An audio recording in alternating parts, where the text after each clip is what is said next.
I never meant to find the recordings. All I wanted was my phone charger, which I was certain Josiah had borrowed and left in his study again. That's how ordinary the moment started. Just a sleep-deprived mom trying to charge her phone while her 5-month-old finally napped. My name is Claire, and that mundane Thursday afternoon changed everything I thought I knew about my marriage, my family, and myself. I heard my own voice before I even reached Josiah's desk. The sound stopped me cold, hand frozen mid-reach for the drawer handle. There it was. Me, crying, vulnerable, speaking words I remembered from 3 therapy sessions ago. I have these thoughts sometimes, dark ones, about hurting myself. I'd never do it. But the thoughts are there, especially at 3 a.m. when Cash won't stop crying, and I feel so alone. My stomach lurched. Those words were supposed to be private, sacred, shared only in Dr. Martinez's office where I'd been working through my postpartum depression. Voices drifted up from the kitchen below, Josiah and his mother Camila, their tones casual, almost amused. "Play the part from last week," Camila said, ice cubes clinking in what I knew would be her afternoon wine. "Where she talks about feeling overwhelmed." "Hold on," Josiah replied. There was a clicking sound, then my voice again. "Sometimes I worry I'm not fit to be a mother, that Cash deserves better." "Perfect," Camila practically purred. "The judge will eat this up. No court in their right mind would give joint custody to someone this unstable."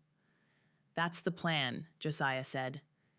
"If she ever tries to leave or challenge me for Cash, these recordings are our insurance policy."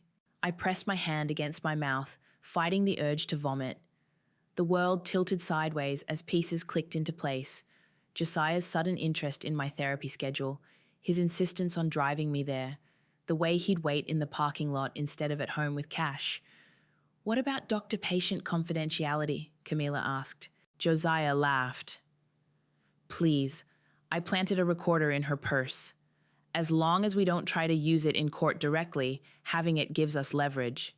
She'll back down the second we hint at exposing her instability." "Clever boy," Camila said, "though I still say you should have married that Catherine girl. She came from good stock, not like this one. At least you got a grandson out of it." I backed away from the study door, my heart thundering so loud I was sure they'd hear it. Somehow, I made it to our bedroom without making a sound. My hands shook as I locked the door. The baby monitor showed Cash still sleeping peacefully in his crib. My beautiful boy, my reason for breathing. They wanted to take him from me. My own husband was building a case against me, using my darkest moments as weapons. I sank to the floor, pressing my forehead against my knees. The panic attack I felt building didn't come. Instead, something else rose in my chest, something cold and sharp and clarifying.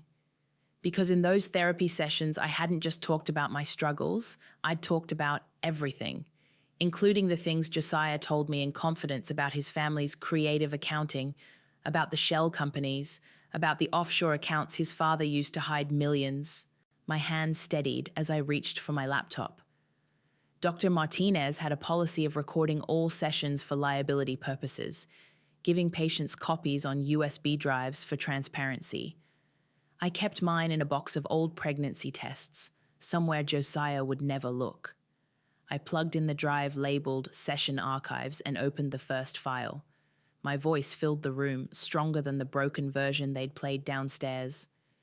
Josiah mentioned something strange today about his father's business. They thought they were gathering ammunition against a weak target. They didn't realize they'd given me everything I needed to destroy them. I opened a new document and began typing timestamps, dates, and quotes. Let them think I was broken. Let them believe I was unstable. I'd show them exactly how dangerous a mother's love could be. "You look like hell," Paige said, sliding a coffee across her kitchen table to me. "Spill." I glanced at Cash, contentedly playing in his portable crib nearby. "I need you to listen without interrupting, and I need you to tell me if I'm crazy." For the next 10 minutes, I played selected clips from my phone, recordings of the recordings. Paige's face transformed from concern to horror to rage. "Those absolute monsters," she whispered when I finished. "Claire, this isn't just wrong, it's illegal." "I know, but that's not even the best part." I pulled out my laptop. "Listen to this." I played a therapy session from 3 months ago. "Josiah was so proud today," my recorded voice said. "His dad apparently moved $5 million through some cleaning company that doesn't exist. Called it spring cleaning and laughed about it." Paige leaned forward. "Holy shit. There's more, so much more." I showed her my growing spreadsheet. Every time Josiah bragged about his family's financial genius, I talked about it in therapy. Dates, amounts, company names. It's all here. "But how do you prove it?" I smiled. "That's where June comes in." June, Josiah's secretary, had always been kind to me. Too kind, I realize now. The way she looked at Josiah with barely concealed disgust suddenly made sense. "My father worked for Gerard for 20 years, June had told me yesterday when I visited the office, pretending to need paperwork for Cash's trust fund. Then they fired him without cause, right before his pension vested. He died 6 months later. I'd placed a hand on hers. That must have been devastating." It was. Her eyes had hardened. "Which is why I've been keeping records of everything." My phone buzzed. An email from June. "Speaking of," I opened the attachment. Cunningham Shell Network.docs. Pages of transactions, fake companies, tax fraud that would make the IRS salivate. "Claire," Paige said carefully, "what exactly are you planning?" "Justice." I took a sip of coffee. "They want to paint me as unstable? Fine. But they forgot something important about mentally ill people." "What's that?"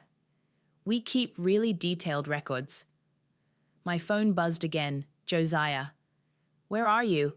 Mother's coming for dinner." I texted back. "At Paige's. Be home soon."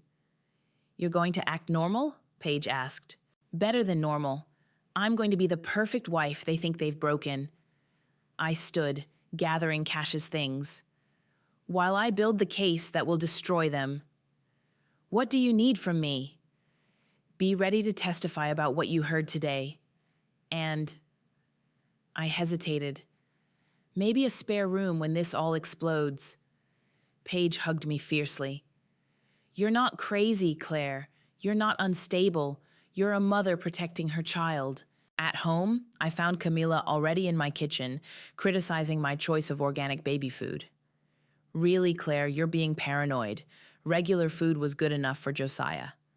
I smiled, channeling every actress who's ever played a victim.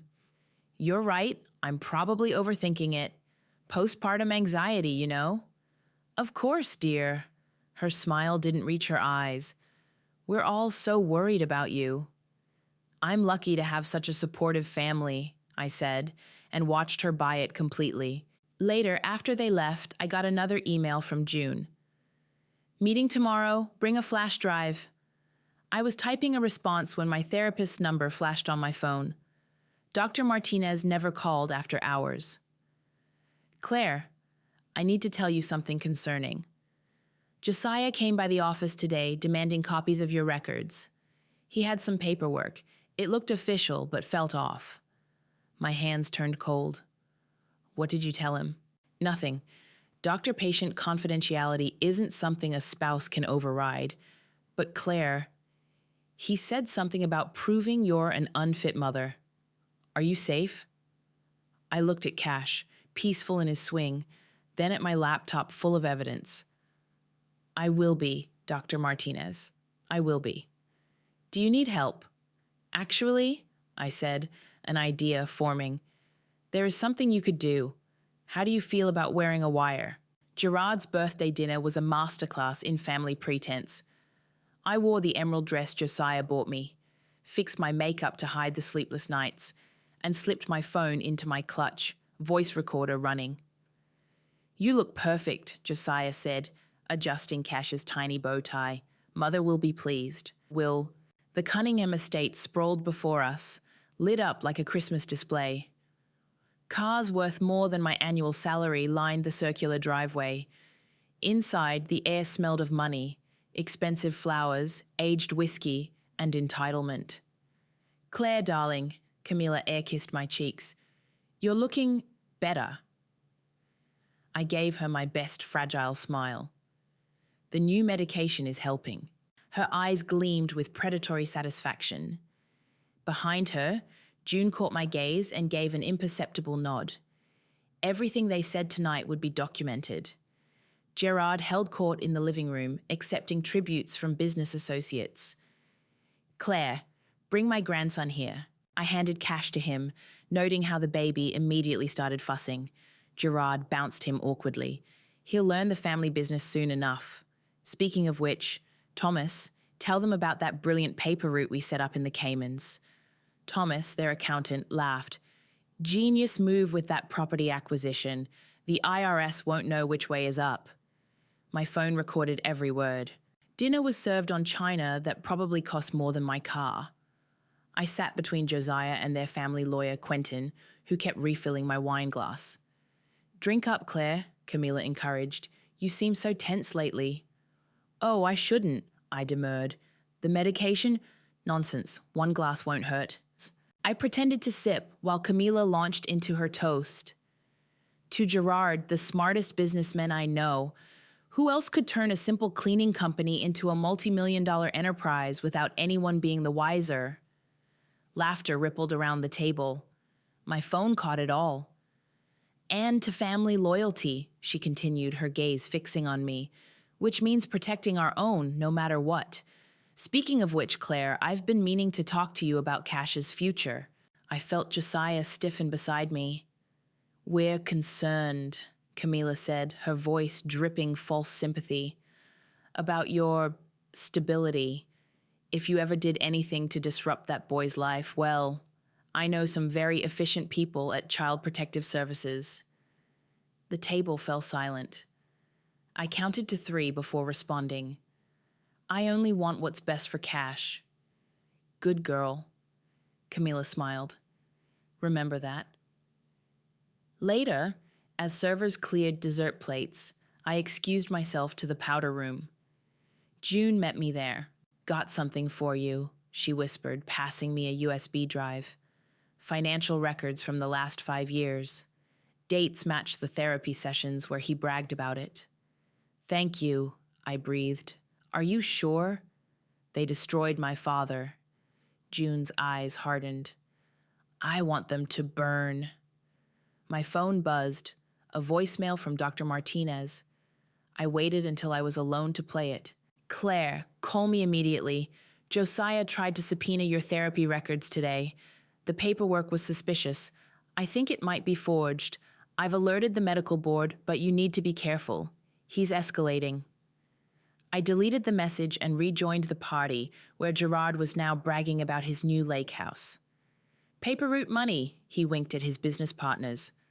"That's all the government needs to know." I smiled, bouncing Cash gently. "I hope you'll remember this toast, Gerard, every word of it." "What was that, dear?" Camilla asked sharply. "Just agreeing what a memorable evening this is." I kissed Cash's forehead. "Some things you never forget." Driving home, Josiah praised how well I'd handled myself. "Mother was impressed. Maybe you are getting better." "I'm trying," I said softly. "For our family." He squeezed my knee. I fought the urge to break his fingers. In Cash's nursery, I held my son close, breathing in his innocent scent. "I promise," I whispered, "they'll never hurt you, and they'll never see the knife coming." My phone lit up with a text from June. "Meeting tomorrow. Quentin wants to talk. Says he has something you need to see." The game was changing. I just hoped I was ready for the next move. The forged therapy notes made my blood run cold. Quentin spread them across his desk like playing cards, each page more damning than the last. Exhibits violent outbursts, expresses thoughts of harming the child, refuses medication. I read aloud, my hands shaking. "This is insane. Dr. Martinez would never write this. Josiah had me prepare these for an emergency custody filing, Quentin said, loosening his tie. He wants to move fast before you catch on. Why are you showing me this? Because 7 years ago, Gerard and Camila did the same thing to my sister during her divorce. She lost everything. He met my eyes. I helped them do it. The office felt too small suddenly. And now? Now I want out, but I need protection. He slid a flash drive across the desk. This has everything: forged documents, offshore accounts, proof of tax evasion going back decades. I'll testify if you can guarantee immunity. My phone buzzed, June calling. Excuse me, I told Quentin. I need to take this. June's voice was thick with tears. I'm pregnant. My stomach dropped. What? It's Josiah's. We've been having an affair for months. He promised to leave you, said you were unstable. She choked back a sob. Now he's saying he'll have me fired, deported back to Vietnam if I don't take care of it quietly. I gripped the phone tighter. Where are you? My apartment. Claire, I'm so sorry. Stay there. I'm coming over. I found June huddled on her couch, makeup streaked down her face. I never meant to hurt you, she whispered. How far along? 10 weeks. She touched her stomach. He says no one will believe me, that he'll destroy my life like they destroyed my father's. I sat beside her. What if I told you we could destroy them first? Her eyes widened as I explained everything. The recordings, Quentin's evidence, my plan. I need your testimony, I finished. About the affair, the threats, all of it. They'll come after me. Not if we do this right. I pulled out my phone, showing her Quentin's files. We have enough to bury them, but we need to move fast. June wiped her eyes. What's our next step? First, we get you somewhere safe. Then, my phone buzzed with a text from Paige. 911. Come now. I found Paige pacing her classroom after hours. Look what one of my students drew today, she said, handing me a crayon picture. That's you and Cash. The stick figure had angry red marks on its arms. Below it, in childish scrawl, Mommy hurts baby.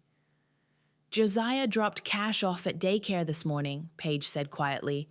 He must have coached him. My voice sounded distant. He's building a paper trail. Claire, this is serious. If he reports this, he won't. I pulled out my phone, dialing a number Quentin gave me. Not after today. Hello? Yes, I'd like to speak with Agent Tran at the IRS. It's about a major tax fraud case. Later that night, I rocked Cash to sleep, studying his innocent face. Josiah came in, wrapped his arms around us both. Beautiful family, he murmured. I remembered June's tears, Quentin's guilt, the forged documents waiting to destroy me. Yes, I said softly. Beautiful. You seem better lately, he continued. More stable. I thought of the evidence building against him, the IRS agent who'd sounded very interested in the Cunningham family finances. I'm exactly where I need to be. He kissed my cheek and left. I waited until his footsteps faded before whispering to Cash. Watch closely, baby. Mommy's about to teach you what happens to men who underestimate women. My phone lit up with a message from Agent Tran. Meeting tomorrow, 9 a.m. Bring everything. I texted back one word, ready. The game was changing. Time to show them just how stable I could be. The park was crowded when I started my performance. Cash fussed in his stroller. Perfect timing. No, no, please stop crying, I wailed, loud enough for the nearby mothers to hear. I can't take it anymore. I can't. I sank to my knees, making sure my breakdown was visible from the walking path where Camila's friends took their morning strolls. Right on cue, phones came out, recording the unstable woman having a meltdown with her baby. Should we call someone? I heard a woman whisper. That's Claire Cunningham, another replied. Josiah's wife. Poor man, dealing with this. exactly as planned. While my public spectacle spread through the gossip mill, Agent Tran was across town reviewing the evidence I'd provided. "This is extensive," he said, flipping through June's documentation. "Shell companies, fake charitable trusts, offshore accounts. How long have you been gathering this?" "Long enough." I handed him a USB drive. "These are recordings of Gerard and Camilla discussing their tax evasion schemes. And this," I placed a thick folder on his desk, "is every therapy session where my husband bragged about their financial crimes." Tran's eyebrows shot up. "He recorded your therapy sessions? Without consent, to use against me in a custody battle. That's illegal. So is hiding millions from the IRS." I met his gaze. "I want immunity for myself, June, and Quentin in exchange for our testimony." He studied me. "You've thought this through." "They threatened to take my son. I had to." My phone buzzed. "Paige, turn on the news, now." Tran obliged, switching on his office TV. There it was. FBI agents leading Gerard out of his office in handcuffs.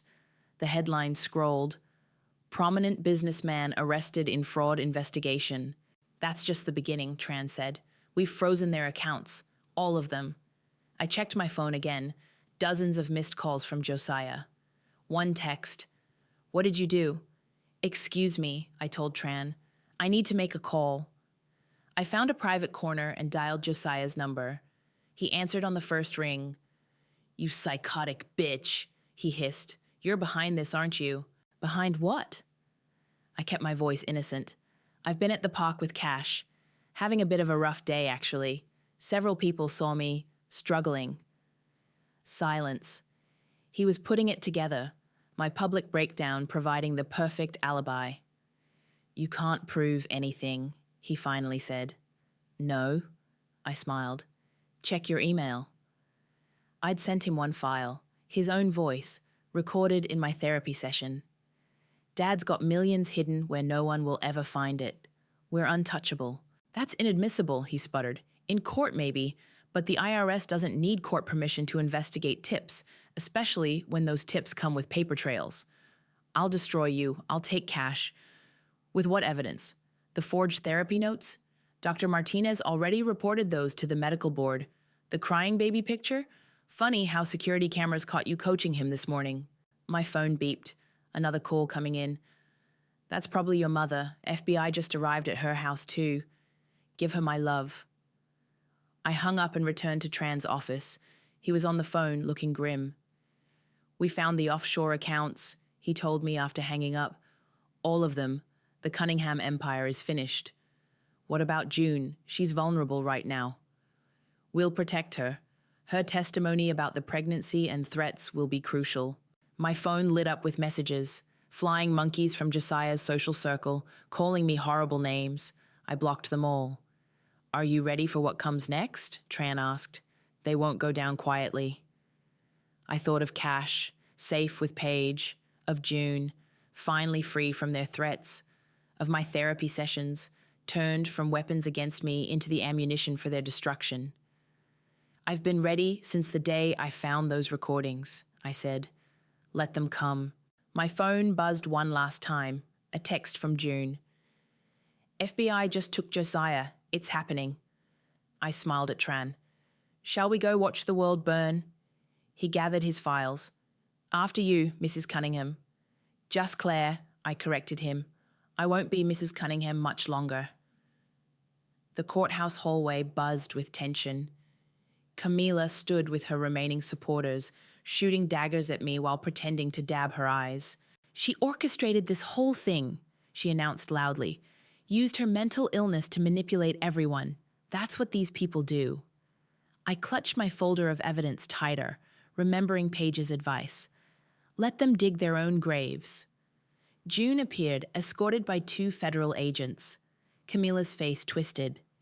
"You ungrateful little—" "Mrs. Cunningham," one agent warned, "remember your bail conditions. No contact with witnesses." Inside the courtroom, Josiah sat with his new lawyer.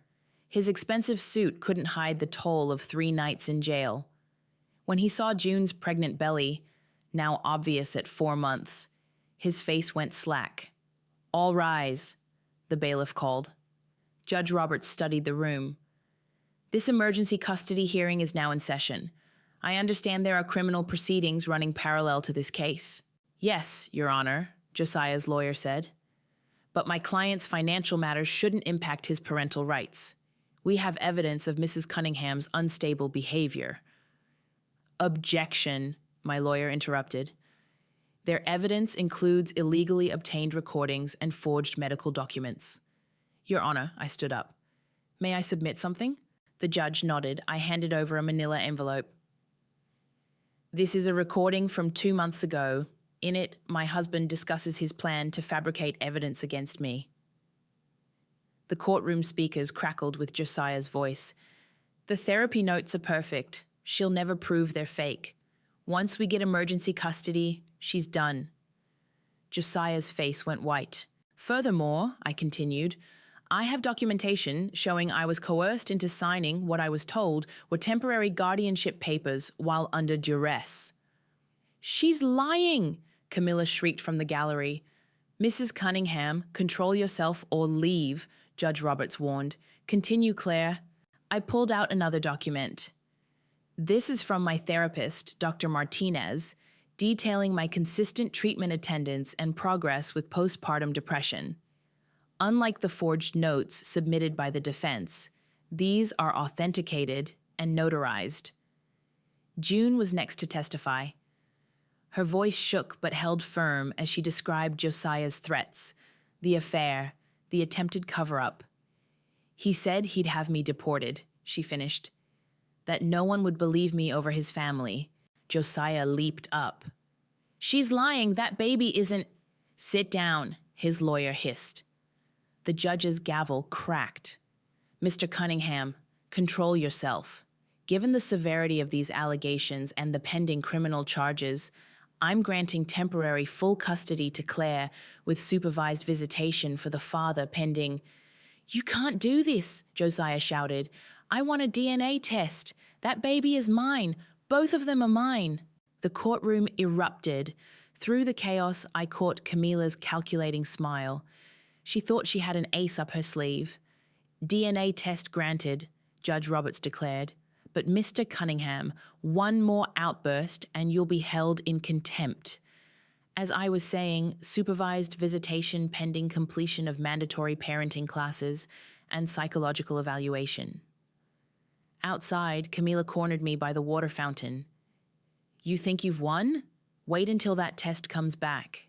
We'll prove you've been unfaithful." I smiled serenely. "Careful, Camila. Your bail conditions—" She stepped back as federal agents approached. "This isn't over." "No," I agreed, "but you should worry more about your own trial than my custody case." That night at Paige's house, I rocked Cash to sleep while June rested on the couch, hands protectively over her belly. "They're really doing it," she said. "DNA test next week." "Let them." I kissed Cash's forehead. "Josiah's so arrogant, he doesn't realize he just publicly claimed paternity of your baby. That's assault and workplace harassment charges to add to his list." My phone buzzed. Agent Tran. "Gerard took a plea deal. Rolling on everyone. Camila's next." I showed June the message. "See? They're falling like dominoes." "What if—" She hesitated. "What if they find a way to hurt us anyway?" I thought of the recordings, the evidence, the witnesses. They can try, but I learned something from all this. What's that?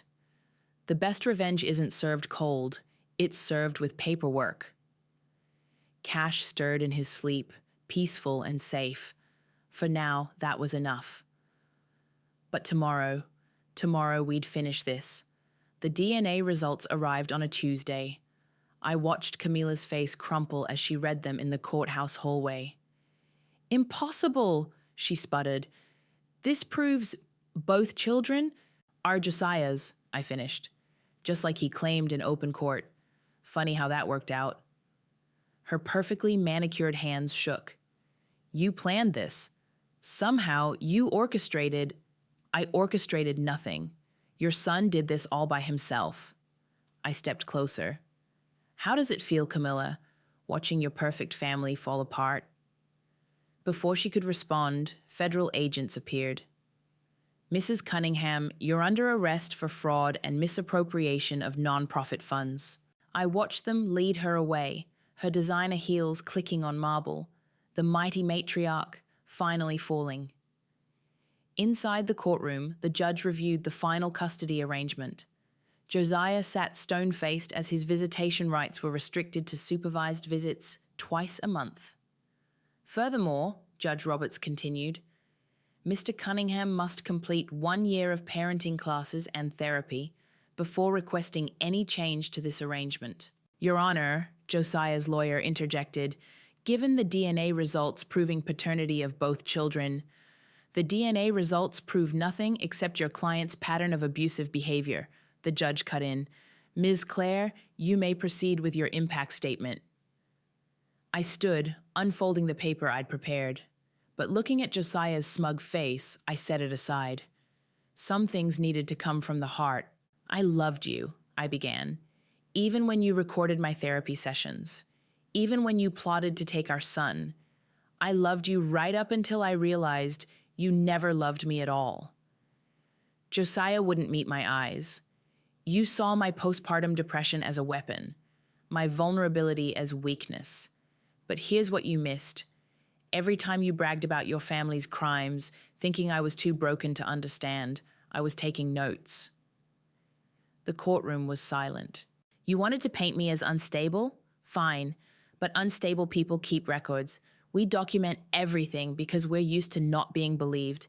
Every conversation, every threat, every dollar your family stole. June shifted in her seat, hands on her growing belly. So, congratulations, Josiah. You'll have supervised visits with both your children, but you'll have them in a room with guards because that's what happens when you commit perjury, fraud, and witness intimidation.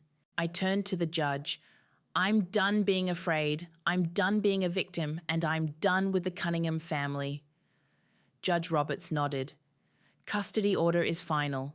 Mr. Cunningham, your first supervised visit will be arranged through the court. Dismissed. Outside, Paige hugged me tight. You did it. We did it, I corrected, watching June talk to her lawyer. All of us. My phone buzzed. Dr. Martinez. Can you come in? Important. An hour later, I sat in her familiar office, twisting my hands. The test is positive, she said gently. About 6 weeks. I touched my stomach, remembering the last night with Josiah before everything exploded. I can't. You don't have to decide anything now. She handed me prenatal vitamins anyway. But Claire, you're stronger than you think. That evening, I watched Cash play with his blocks while June napped on Paige's couch. My phone kept lighting up with news alerts. Cunningham family charged in multi-million-dollar fraud. Non-profit scandal rocks, local elite. Gerard Cunningham pleads guilty. A text from Agent Tran. Camila's lawyer is pushing for a deal. She's ready to talk. I walked to the bathroom, pulled out the pregnancy test from my purse. 2 pink lines stared back at me. Another Cunningham baby. Another piece of Josiah. But this one would be different. This one would know the truth from the start. My phone buzzed again. A restricted number. A voicemail from jail. You always win, Claire, Josiah's voice said. I should have known better than to underestimate you. I deleted it without listening to the rest. Cash squealed from the living room. He'd stacked his blocks higher than ever. I watched my beautiful boy, so innocent, so untouched by his father's poison. Hey, little one, I whispered, touching my stomach. Your big brother's going to teach you how to build things. And Mommy's going to teach you how to be strong. The sun set over Paige's garden, painting the sky in fierce oranges and reds. A new day was coming, and this time I was ready. Look who's awake, I whispered as tiny fingers wrapped around my thumb. Mira blinked up at me, her newborn eyes trying to focus on my face. In the next room, Cash played with his blocks, supervised by Paige. My phone buzzed. Agent Tran. Camilla's sentencing is today. Thought you'd want to know. I adjusted Mira in my arms. What's the prediction? With Gerard's testimony? She's looking at 15 years minimum. The judge isn't feeling generous about that non-profit money she stole from children's hospitals. June waddled into the room, her own baby due any day. Is it done? I nodded. Almost. Just Josiah's trial left. The doorbell rang. Dr. Martinez for my final postpartum check. She smiled at Mira. She's perfect, Claire. How are you feeling? Stronger. I handed her the last of my mood tracking journals. No dark thoughts, no anxiety, just peace, she finished. You've earned it. My phone lit up with a text from Quentin. Letter from Josiah. Want me to forward it? No, I replied. Burn it. June settled on the couch, rubbing her belly. The FBI found 3 more shell companies yesterday. They're saying the total fraud might hit 9 figures. Good. I burped Mira gently. More restitution for their victims. Cash toddled in, holding a picture he'd drawn. Mama, baby. That's right, sweetie. That's your sister Mira. No bad men, he said firmly, making my heart squeeze. Even at his age, he remembered. Paige appeared with lunch. News just broke. They're investigating 6 other families connected to the Cunninghams. Apparently, this kind of financial fraud was common in their circle. I know, I said. Agent Tran told me they're calling it the country club conspiracy. Rich people hiding money, using their connections to steal from charities, while threatening women like us, June added quietly. The front door opened, my mother arriving with groceries. Since everything happened, she'd been my rock, helping with cash while I prepared for Mira. Channel 5 is outside again, she announced. They want another interview about the case. No interviews, I said firmly. The court documents tell the whole story. My phone buzzed, a video call from the federal prosecutor. I answered to see her grinning. 20 years, she said without preamble. Camila just got 20 years. No parole for at least 12. I heard Camilla's wails in the background. For a moment, I felt a flicker of pity. Then I remembered her smirk while listening to my therapy sessions. Thank you, I told the prosecutor, for believing us. Thank you for being brave enough to come forward. This case, it's changing things, making people look closer at these upstanding families. After hanging up, I rocked Mira while June and Paige discussed nursery colors. My phone kept lighting up with messages from other women, wives, girlfriends, employees of rich men who'd seen my story and found their voice. Claire? June looked nervous. I've been thinking about names. For the baby, would it be okay if I named her Claire? I blinked back tears. Only if her middle name is Paige.